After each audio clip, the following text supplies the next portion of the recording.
Faversham railway station was opened by the East Kent Railway on the 25th of January 1858. It was initially equipped with engine sheds near Preston Street level crossing, just west of the station. There was also a small engine house at the end of Station Road to the east of the station.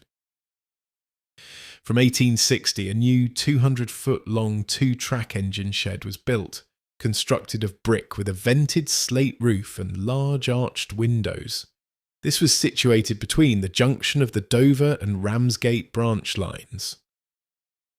The East Kent Gazette reported that, as a result of a gale on Wednesday, the 20th of February, 1861, a large building adjoining the engine shed at the railway station was blown to the ground. The building was only newly erected and not quite finished. Consequently, the loss will fall on the contractor. A more in-depth report in the Maidstone Journal and Kentish Advertiser stated that the gale completely demolished the building. In 1897, the station underwent a complete reconstruction, and a new two-road engine shed was constructed parallel to the existing shed, with the addition of adjoining offices. The roof of the shed was originally pitched on all four sides, but it was later modified with gable ends. Just to the north, parallel to the Ramsgate up line, a wagon repair shop was erected, and in between a new locomotive turntable was installed, replacing the existing one. The years that followed the Second World War saw a complete overhaul of our railways. Britain's railways under government control were nationalised from the 1st of January 1948 and became known as British Railways. The steam era was coming to an end. Heavy investment from the government brought about electrification of most of our railway network. Faversham's signal box came into use in May 1959 as part of the Kent Coast Electrification Scheme. The new electronically operated signal box replaced the mechanical lever frame box from the steam era, which was situated on the upside just to the east of the station. The two-storey building features an overhanging observation bay window, with an excellent view of railway operations within the station to the west, and the Dover Main Line and Ramsgate branch to the east.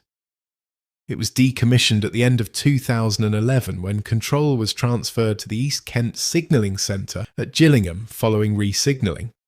The building holds great potential with possible access from the rear. The National Railway Museum sent representatives to view the unique NX control panel with a view to displaying it at their York Museum, but decided against it due to its size.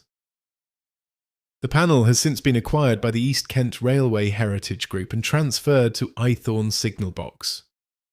In 2011, Bachmann produced a limited run of 504 miniature Kent Coast signal boxes, exclusively through Retailer Model Zone for model railway enthusiasts. Initially released for 00 gauge layouts, but later for N gauge as part of their Graham Farish range. The 1860s engine shed was demolished after almost a century of use around the time the new electric service was introduced. However, hidden beneath the undergrowth is a real gem from the past. The former London Chatham and Dover Railway 1897 engine shed, which was last used in the 1970s, remains in situ. Our ambition is to restore and use these spacious Grade 2 listed buildings for community and commercial use, and to enable us to build community housing. The Railway Heritage Trust and Faversham Community Land Trust are working to develop a viable plan and raise the necessary funding.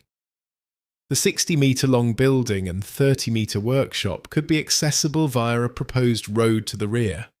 The restoration and repurposing of the railway goods shed in Jubilee Way, formerly alongside the Faversham Creek branch, is a prime example of what can be achieved where there's the desire. The Grade 2 listed water tower in Station Road is another fine example of the preservation of our railway heritage. The iconic building was purchased in 1986 and converted into a private dwelling with a rooftop garden.